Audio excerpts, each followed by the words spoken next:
Yesu wewe, Yesu wewe. Wakamwendea, maana hawa walikuwa ni wanafunzi wa Yesu. Amen. Wako na Yesu, Yesu amelala. Ndio maana kwenye maisha yako usimruhusu Yesu alale. Amen. Kila wakati awe macho.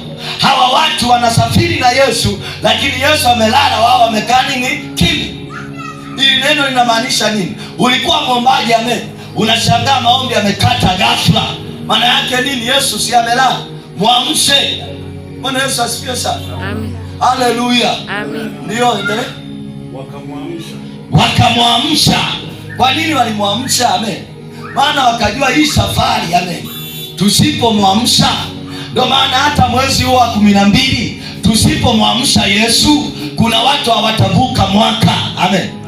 Wataishia njiani. Lakini usiwe wewe, wasiwe watoto wako, wasiwe wazazi wako. Lazima wewe usimame kwa niaba ya wazazi wako, kwamba nakataa mauti juu ya ndugu zangu, juu ya watoto wangu, juu ya familia yangu, juu ya mke wangu, juu ya mtoto wangu, juu ya mzazi wangu. Lazima nivuke kwa jina la Yesu. Bwana Yesu asifiwe sana.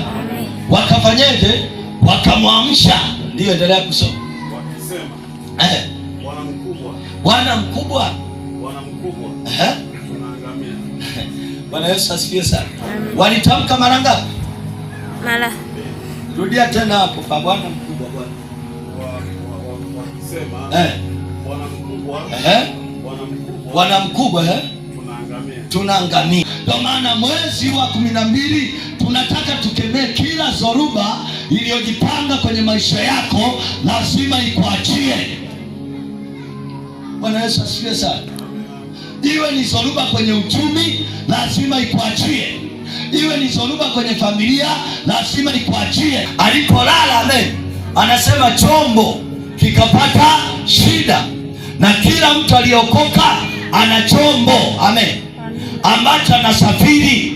Yamkini ni chombo cha uchumi, amen, yamkini ni chombo cha ndoa, yamkini ni chombo cha elimu, yamkini ni chombo cha biashara, amen. Ukilala lazima itapata shida. Ndio maana biashara ikipata shida, amen, unakuta mara losi zimeanza kuonekana. Unashangaa uoni ambako zinatokea, amen. Umeuza vizuri, unakaa jioni kupiga mahesabu, unashangaa fedha zingine usioni. Maana yake kuna sehemu lilala. Sema nakataa kulala kwa jina la Yesu. Sema nakataa kulala kwa jina la Yesu. Sema nakataa kulala kwa jina la Yesu. Sema roho ya usingizi, nakataa kwa jina la Yesu. Tutapiga chochote kinachokamata uchumi, kinachopoteza pesa, lazima sianze kukaa kwa jina la Yesu aliye hai. Bwana Yesu asifiwe sana. Kwa hiyo kila aina ya zoruba lazima tuipige. Wangapi fedha zimewahi potea? Yani unakuta tu fedha uioni imewahi